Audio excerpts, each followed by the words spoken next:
Welcome to Everybody Doesn't Eat Everyone's Gumbo. This is your host, Dr. T. Wilmer of Gumbo Lending Group Corporation. We're a Texas-based corporation. We lend in all 48 states, not 50, but 48 states. Primary residents in Texas. I want to go over our compliance, 1-855-4397 and 926-0317 on MLS. Today, I have a wonderful co-host coming back to me. I'm so blessed to have her, Kim Marshall of InAffordable Housing Counseling Agency. We're going to talk about today, the coronavirus. Excuse me, I call it coronavirus early in the morning. We're going to talk about relative best practices in lender engagement. And last, we're going to finish out with the purpose of play. And I want to thank all of our followers and making sure we making Everybody Doesn't Eat Everyone's Gumbo at success here. Kim, how you doing this morning? Good morning, Dedrick. How are you?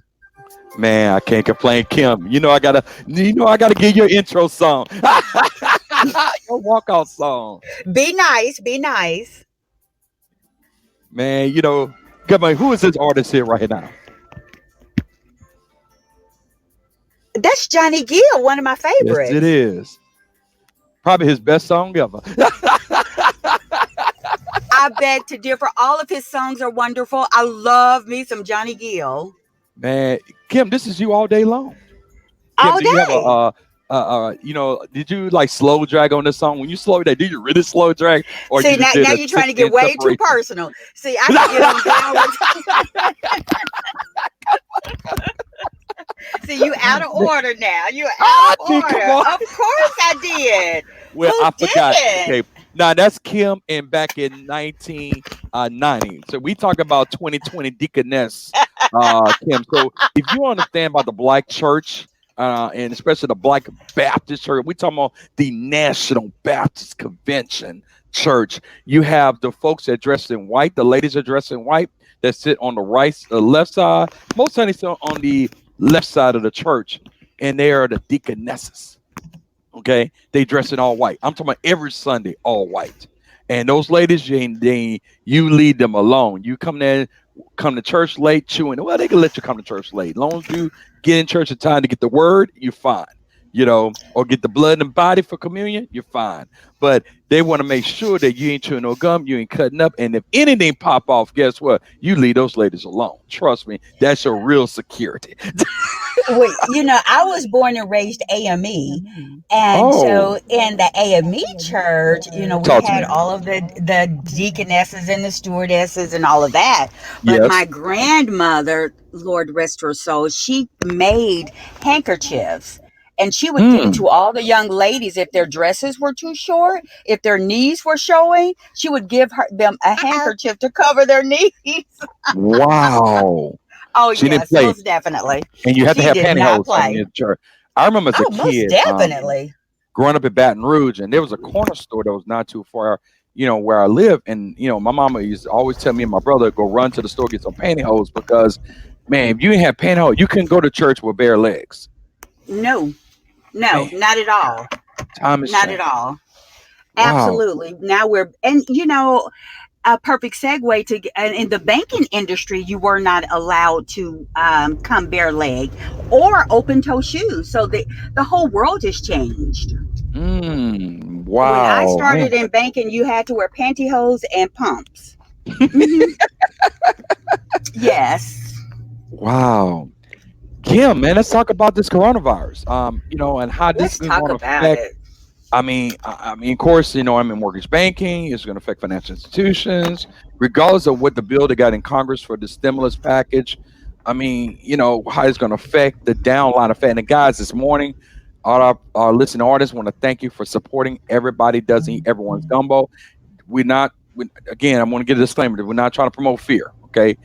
This is the opportunity to start preparing. Again, living the Gulf Coast, we always prepare for storms. We don't go and buy 1,000 rolls of toilet tissue. Okay, trust me. Right now in Baton Rouge, where I'm from, there's a Georgia Pacific plant.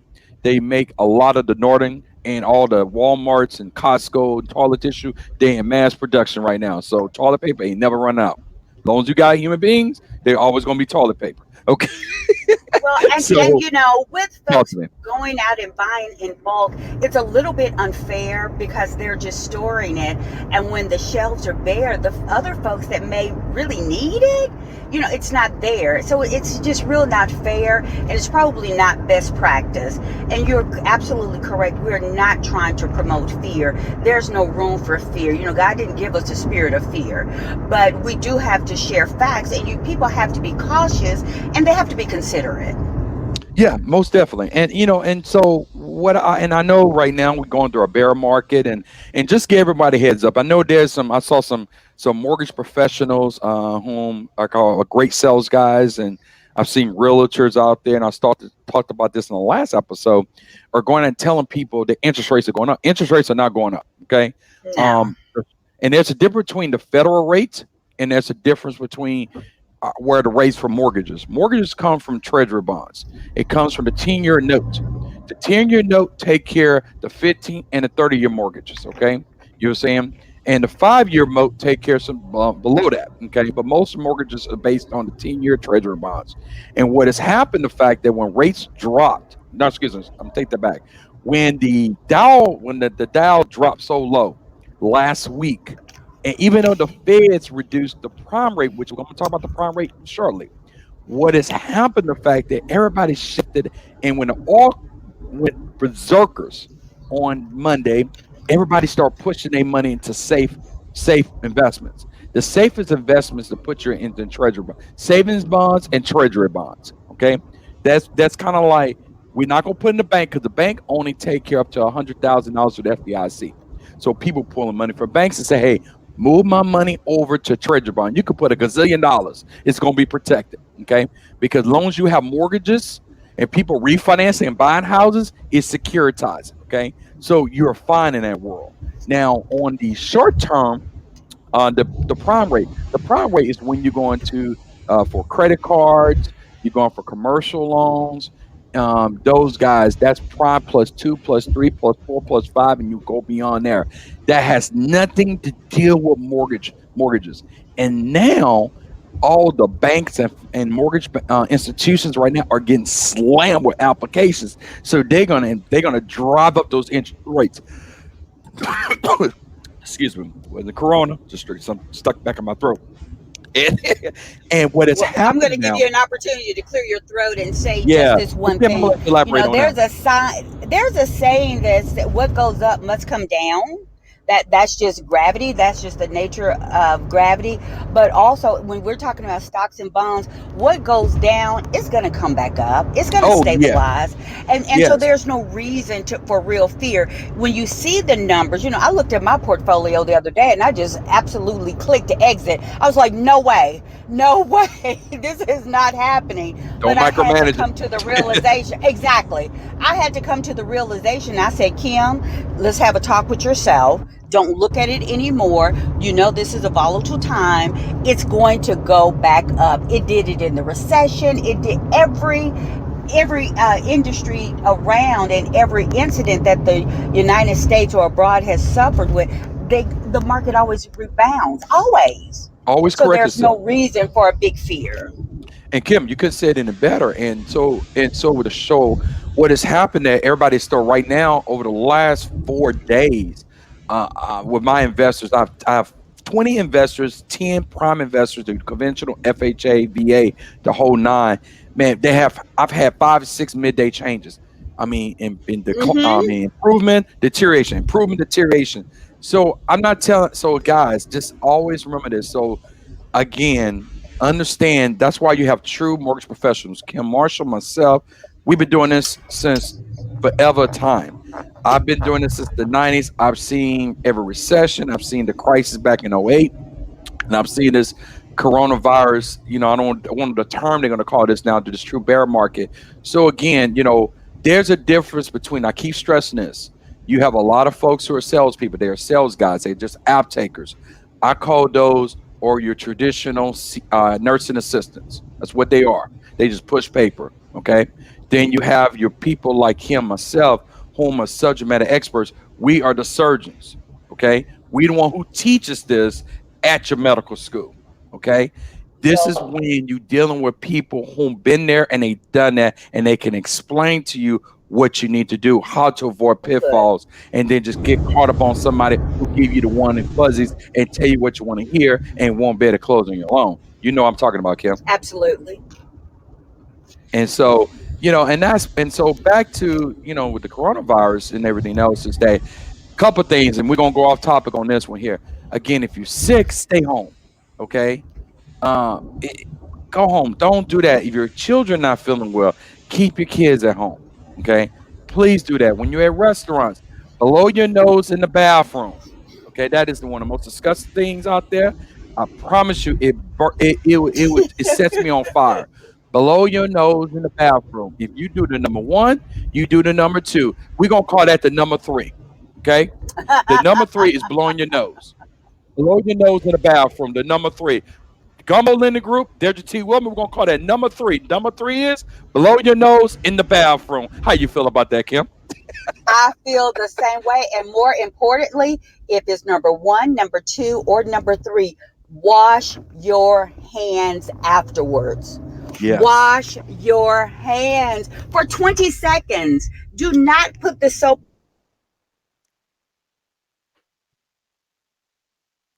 on your hands that and is immediately. so true, Kim. 20 seconds is not that long. Yeah, and I had a situation. I was at an airport, and gentleman who just, I mean, came out the stall. And if a gentleman come out the stall for a while and is not doing the number one, okay, so it's a number two, a two and a half, whatever he was doing, okay. Not to be so graphic, early morning, if you're eating your breakfast while you're driving, you may want to just turn the mute down for a couple seconds and come back on about another 10 seconds from now. And this gentleman here just walk out. He worked for Hertz. Hate to throw Hertz out in the bus like that. And Hertz may call me and say, Dedrick, man, what happened? And I tell him the truth. And this gentleman here, I mean, I say, dude, are you going to really? Are you going to wash your hands? And he just walked right out of there and then went to the counter at the airport with with a turkey sandwich in his hand, and then rubbing his coworker on the shoulder. And I told this coworker, you don't think you want this dude have his hands laid on you? This dude just took a dump, okay, and all the turnaround, and then wash his hand and rubbing all that feces on top of your shoulder. That is Now you like wonder why the this most virus is spreading the way it's disgusting. spreading. Oh, People that is nasty. totally Oh, disgusting. people nasty. They are, and that's unsanitary. And any all of the things that they're talking about with the coronavirus, cough in your arm, wash your hands, those are just normal hygiene things that we should be doing anyway, Yes. coronavirus or not. That's just part of your natural hygienes. It makes no sense for folks to be on such heightened alert with the sanitizer. And let me speak on the sanitizer. Talk to me. Sanitizer is a convenient way to kill germs. It is not a substitute for washing your hands with it Mm, just is not. And so you're buying all of this sanitizer. No, you need to buy a bar soap. Buy some soap, wash your hands under warm, sudsy water. Your hands will feel better for one. And it's just as it's equally as good, if not better. So just be mindful of that. Now man, that's one of my pet peeves right there. That's and, oh well, I sanitize my hands. Well, you don't sanitize your whole doggone body. You wash your body. Wash your yes, hands. your hands. And so and that's why I say, restaurants, make sure the fact that, if you go to a fast food restaurant, if they handling cash, don't let them touch your food. And again, and again, everybody does not have, been taught manners, you know. And again, you and I both had mothers in our lives and fathers in our lives that taught us what you do at home, you don't do that in the public. Okay. You know what I'm saying? Have some home Right. training. You remember about the home training? Yes, have some home training. And so just again, this virus, it's a virus. So it just like if you around people who have the stomach virus, stomach flu, you know, same thing. It's a virus. So again, the best way to do is stay in your house, enjoy your kids, watch some good television programming, listen to us. I mean, We have 6 episodes right now. You could go into rotation. Everybody doesn't. Everyone's gumbo. Listen to that. So read a book. Pick up a hobby. There's some things that you could do around a house, and that's why I want to just lead into this end. This is when now you need to buy a home. Okay, if you don't enjoy your house that you're living in, if you're a current homeowner or you want to buy, this is time now. Hey, I need to buy a home where it's that my home is becomes an estate. Okay, Hmm. not just a place to lay my head at, Kim, but in a state where it's that I have a beautiful backyard, I have a garden, I have a workout room, I have a man cave, I have a A she she shed. shed. Yeah. I have things that yes, Kim, where that you make your house a home, and like Luther Vandross said, a house doesn't make a home. A home makes the house. But you have to have the home. And the people, what you make out of it, what makes a home. Kim, I know I'm preaching right now. I'll let you Absolutely. take over. You're right. Absolutely. And here, and I'm in Little Rock, Arkansas, just in case folks didn't know. And our city has been shut down pretty good here. Our schools are closed. Our city offices are closed. We have quite a few closures. This is the perfect time to spend some quality time with those little ones. Yeah. Read a book, do a puzzle, do a board game, turn the screens off. Let's do some quality things with these children. And those are the things that make a home. That's a home right there. When you Yeah. do all of those quality things, you make memories in that building, it makes it a home. It's just, there's no substitute for quality time with your little ones or with your family, period. That's so true. Kim, let's talk about this next topic here. Realtor best practices and engagements. And the reason why I want to bring this up is the fact that right now we're about to go thick in the home buying season right now. In regards to the corona situation and everything else, but people look on different online services and everything else. And one of the things I think was been a really big issue that I've seen for years when I have hired loan officers and mortgage loan originators that a lot of them don't like realtors. And I'm just gonna make it plain and simple. And I try to tell realtors that you got to pick and choose good realtors. And I say a lot of times, a lot of realtors they emulate, and I'm gonna say duplicate. They emulate um, certain realtors whom were great producers back 20 years ago. And there's only 2 to 3% of realtors that produce 100% of the business. And those realtors out there, they don't advertise, they don't go and let the world know what they're $1 billion producer. Man, they just sit back in a nice little house, relaxing, and they go and work it. They work 18 to 20 hours a day, literally. They up at 4:35 in the morning, and they don't shut it down 1 or 2 o'clock in the morning. Because guess what? I deal with a couple of them. I know they work like me, and it's a tag Wow. team, and they committed to it. Slow feet don't eat, and Mm. so, but the ones that look cute, I call the Instagram models. They're not producing. And when they get a deal, it's almost a crisis. I thought coronavirus was crazy. No, you want crazy guys? Get with a realtor ain't closing in 6 months. You're And right. and if it's greater than $300,000, man, you dealing with some other craziness on your hand, and it is crazy. And that's why I want to talk about engagement. And one of the things about and realtors, if you listen in, this is coming from a lender's perspective and whatsoever. Number one, stay in your lane. Okay. I've always said this. I don't tend to know how to write a contract. I don't show people houses. I don't care. As long as that house meets minimum property standards, it meets value, I could care less anything else. Outside of that, I stay in my lane. Number one, stay in your lane. But I got realtors that call me, dominate the conversation about Mm. this and that, about the lending fund. I'm like, guys, let the bar take the app, let the process work out, and then we'll let you know on where they stand.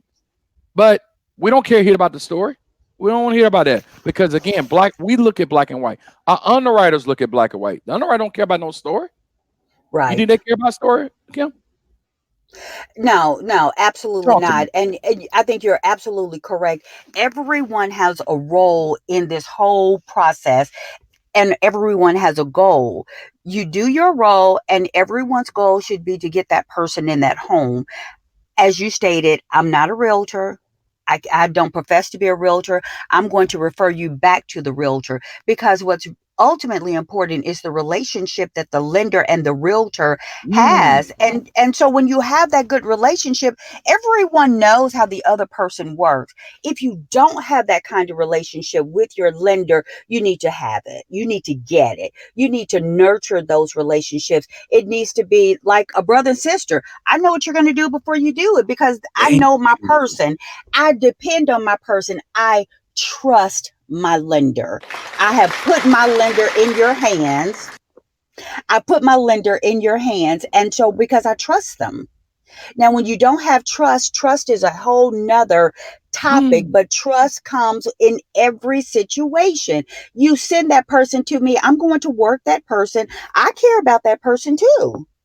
I care about that person too. And of course it works both ways. When I refer a person to my realtor, I expect you to do the best job for them. Go find them the perfect house for them, not a perfect house, but the perfect house for for them. them. Refer them back to me, and we're going to get this person closed, and everyone's going to be happy because our goal, again, our ultimate goal is to get them in a home. And we've done that, but you have to do your part. The title company has a part, you have a Oh part, man, I the want to send a appraiser has shout a out to part, them. Oh yeah. everybody has a part. Wait, hold tight, Kim. For I gotta send a shout out to those title companies because those ladies and guys, man, they work their butt off, They and do.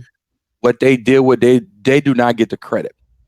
And there's so many of them now, especially in a lot of your bigger markets. But it's just that they don't get the recognition they get. And by all means, I'm not beating up on realtors. By all means, there's in the Houston area. If you put all the realtors together in Houston, they're the largest employer. If they were working for Oh, under one, wow. yes, it's a lot of them. And so when you have a lot of everything, the quality is not as abundant. So, and I don't care how many classes you go every week or whatsoever. That's the between making a hobby and as your career, Mhm. and that's a big Mhm. difference. And and a lot of them, again, if you're doing it for the service, you do it for the commitment to serve people, you're gonna do great. I mean, I meet realtors all the time who just start and begin. I say if you focus on that, and I say if you develop good habits, but if you go develop bad habits and you get yourself stuck in a crab barrel, you're not gonna do well because if I sit down and if I look at Instagram all day long, I'm like, I don't understand how these people work because every 20 seconds I see a post. I see an Instagram post. I see a Facebook post. How you working? Are you sourcing business? Are you going out there develop more relationship? Are you leveraging opportunities? What are you doing? Because taking pictures on Instagram and Facebook is not going to bring you business. Okay. Absolutely right. Every time you take a picture, that's a disengagement that you can meet another client to hand your business card out. Say, if you're interested in buying a house or anything else, give me a call. If you got a cousin, a friend, a coworker, a auntie, god brother, god sister, god child who's thinking about doing this process, have them to call me. I'm available for you 24/7. You know, and so it's again slow feet don't eat, and I keep stressing that. Well, And you said about a word about trust. You know what? I don't know if you ever remember. I always tell you, trust means taking risk under stressful times.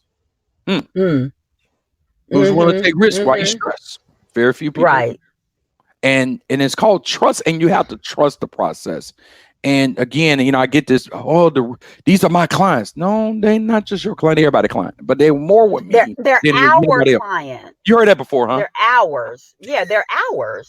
They're ours. Yes. They're everybody's client. Again, everyone has a goal. Our goal is to get this person in a home. Our goal is to make a home buyer, a homeowner. That's our goal. If everyone does what they're supposed to do, then we can reach that goal.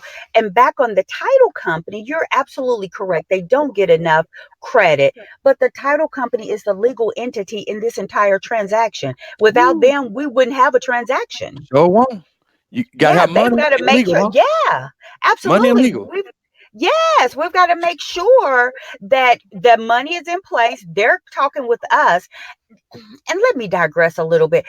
In a transaction, there is at least 10 folks calling you for every one transaction.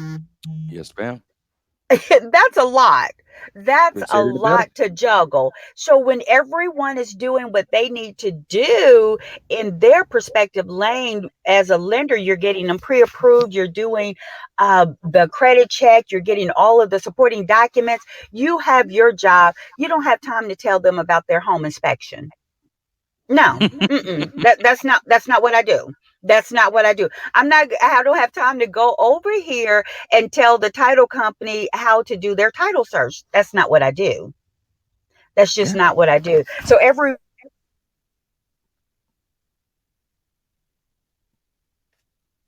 going to Kim, back what you on say, the Kim? social media Hmm. outlet. Digital marketing is huge. It is It is. almost It is. necessary. It is almost required. But there is a way to do anything. And there are proper procedures and policies that should be followed to do social media or digital marketing. You want to do as much as you can to promote yourself, but you don't want to let social media consume your life. Now, for Yeah. me, I went to a conference and they gave us a social media calendar. It was so very helpful. They said one post a day is great. And I don't have it before me, but I'm going to try my best to We'll bring it up regurgitate in the next everything that episode. they When next time you said. come back online, I want you to elaborate it because I think our listening audience would love to hear that. Yes. Yeah, so one day you do something about your profession, you sell yourself, then you do something a little personal. You don't want to get too invasive. You do something uplifting one day, and then you do something fun, I think, and you just rotate once a day. Once a day, that's enough. And once you start getting that engagement, you put that post out that morning, and the evening you go back and you respond to your folks, and that's it. You don't have to do all that other stuff. That's it. And you can schedule these posts. You can Yes. schedule these posts a week in advance. Go on Sunday and just do all your posts. This is going out Monday, Tuesday, and it just works. It works wonderful for me. It works So it wonderful for does. me. And everybody can go follow me, Kim Marshall, just real easy in Little Rock, Arkansas. And I just put basic stuff out there, and it's just fun. And this is Kim Marshall of InAffordable Housing Counseling Agency of Little Rock, Arkansas, and want to thank everybody here on Everybody Doesn't Eat Everyone's Gumbo. And Kim, and then it's not just, again, I want to make this loud and clear. We're not saying we beat up on realtors because I love my realtors, I love them to pieces. They are my heart, my love, and everything. It's just the fact that, again, is that a lot of times they're not getting received best practices in their training. They've developed bad habits, and one thing Right. in the process, lenders control the checks. I don't care if you're dealing with whatever lender, to respect your lender, understand your lender, because if you got a good funding source, do not, I'm telling you, I have funding sources that I use. Most institutions only use one. I have 20. And I'm telling you, if I got a good one, that is a blessing. And you don't mess that up. Because if somebody giving you money without a lot of conditions and they make it a conditional and they give it to you and it's a trust, roll with it. And because you got a lot of people that can harass and knock on your door, ask for business, but can they get deals closed? You know, just like Right. my investors. Just because they bring a nice looking flyer, they take them into a nice, great happy hour, they feed me, wine and dine me, does not mean they could deliver. So if you're a realtor and you're an aspiring realtor, if you're a productive realtor, make sure you get with a lender that closes. If they send out there and socialize you at happy hour, and every time you see them, they're out in the club with you, they're in a bar with you, they're not closing loans. Trust me, Mm, they're not. mm, Okay? They're hungry like the 99% of the agents out there. They're not producing. Okay, it's a front. right. Make that loud and clear. If you call them at 10 o'clock at night, they working. You call them up, hey, I'm slam. That means they producing. Okay, it calls results. Slow feet don't eat. Last topic. Let's talk about purpose of life. Right now, we're going through the coronavirus. Now, like you said earlier, Kim, you may mention, this is the time to connect with your children. And again, even though this disease and this virus is not prone to children based on what's been stated, not as facts. That's a theory. That's nothing factual about that. Because this virus has been around for a long time, but this strain is brand new. And these kids are probably worried, you know. They excited at one time because they got to go to school, but they Right. worried because they don't know. And Mm-hmm. this is when families need to reconnect. This is values. Family need to reconnect and spend that time. And Kim, we're both parents. Our both our children are moved on in college, and your kid is in grad school. My kid is in undergrad, and we miss that life. We miss that day to day life. And as a mother, because Kim, you're not when you pass away, may God forbid occur in this time in our life. But when you leave, you're not going to be known as the banker, the mortgage banker, the housing counseling agency, the lady that was part of this organization whatsoever. You're going to be known as a mother. And your first Correct. title is a mother. And share the listeners about what the role of being a true mother is. Dedrick, that's real important, but I'm going to backtrack just a little bit. First and foremost, most importantly, the way I was born was as a woman. A woman first. I am always a woman first and a mother second, and everything else falls in line after that. And I have to say that because women play a vital role. Not only do we bring all you little knuckleheads in the world, we we Yes, ma'am. we are just that nurturing factor that we have to balance. And motherhood is so important to me. And just for your listening audience, I am a single mother of a 24-year-old daughter, and the struggles of a single parent are real. They're absolutely real, but they're not impossible. And it is a role that I would not trade for anything in the world. Nothing in the world. It has been the toughest, most rewarding job ever, is to be my daughter's mother. When I became a mother, it changed my whole perspective and outlook on life. I had to look at this little girl and say, she's going to watch everything that I do. She's not going to always listen to what I say, but most definitely she's going to watch everything that I do. What do I want her to see? What do I want her to emulate? What do I want her to mimic? Who is it that I need to be to make her the best person ever? I believe being a mother is a gift from God. And when someone gives you a gift, you are supposed to take care of it to the best of your ability, hands down. And so that's what I had to do with my daughter. And that's the perspective that I took. This is my gift from God. I've got to take care of her. I've got to take really good care of her. I think I did a halfway decent job. She's a decent girl. She's a good girl, not a perfect girl. Not perfect at all. She is your normal 24-year-old. She was home for spring break, and she got an attitude with me because I told her to turn the TV down. It was too loud. I'm thinking, my God, Right? You I can't have wanted two to say, queens in the same house, my friend. hey, no. And that is, you laugh, but that is a story that my mother shared with me and I shared with my daughter. There cannot be two queen bees in the hive, because when there are two queen bees in the hive, we all know what happens. They fight till one of Well, them is gone. okay. Well, it happens twice in my lifetime with Queen Elizabeth and Princess Diana and Mm, Megan and also too with Queen. Let me tell you something. That Queen don't play. Okay. right. Hey, and Exactly. one Period. person The gonna get some love here. It's gonna be me. Okay, I'm 90 plus strong, and I'm still gonna get my love. So, the late Princess Diana and Mark, you take your butt to Canada.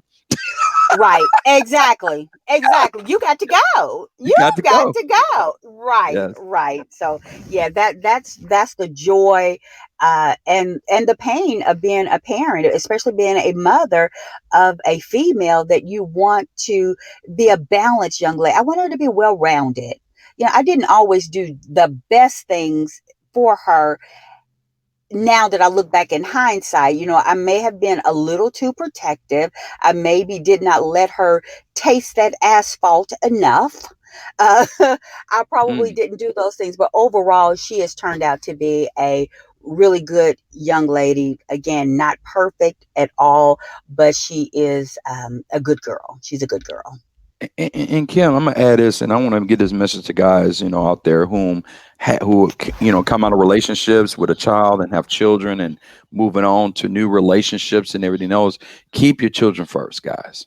I know it's the Hmm. pressure of trying to manage between being part of your kids, but still trying to maintain the new lady in your life. Your kids, keep your kids first. Yes, it's not cool. It's not attractive. I don't see too many guys on social media broadcasting their kids outside of Father's Day or Christmas on when it's a show and tell. But it's the other Mm, days, the 362 other days of the year that you need to focus on your children. Put your children first. People could come in and out of your life, but your children there will go grieve when you lay your egg, because that's your legacy. I've seen too many fathers have buried their sons. My mom and daddy did it. I went to a mm, funeral last week with my close friends, Norman JJ Cinema. Much love to you. Rest in peace, my brother. You know, his dad had to bury him. And one thing I told Dr. Sanema, he's one of the senior leaders at Southern University for many years in Baton Rouge. And like I told him, Norman, carry your legacy. Norman was an extension of you, mm. Doc, Dr. Sanema. I said he was. He was you. He was your image. Wow. And that's one of the things I tell fathers. Allow your children to be the perfect version of you. And that's one of the things that I pray to God every single day when God gave me the opportunity to have a child, is that to allow him be my perfect version. Don't be the bad version of the mistake version of me. Be the perfect version of me. And I pray for, and God have answered my call. Yeah, he's an imperfect kid. Perfect, imperfect young man, but he's the perfect version of me. This Mm. conclude another edition of Everybody Doesn't Eat Everyone's Gumbo. Kim, I got to tell you, can you come back? Of course I will. Oh, Of course I that's what I'm will. doing. That's what that made my day. Man, thank you for all of our listening audience here today who participated in this wonderful edition of Everybody Doesn't Eat Everyone's Gumbo. And I want to share with everybody, hey, again, hygiene, wash your hands. Kim, I'm not going to go over it. You get the drill. Tell everybody what they need to do. Wash your hands for 20 seconds. Cough in your arm. If you're not feeling well, please stay home. Stay home. Stay home. Yeah, real Stay simple. home. Stay home. Yes. I'll buy you Dedrick, lunch. thanks as always. It's always a pleasure. We I kind love of you. Much love digressed a to you. I little love you bit. so much. And I'm likewise, and I'm ready to come back anytime you're ready. Man, you're always welcome here. Hey, much love to you. Peace, joy, love, happiness. Stay clean. Keep those hands clean, like Kim said to you. Stay peaceful. Enjoy your home. Much love to you. Have a great weekend, guys. Talk to you next week. Everybody doesn't eat everyone's gumbo. Have a good one.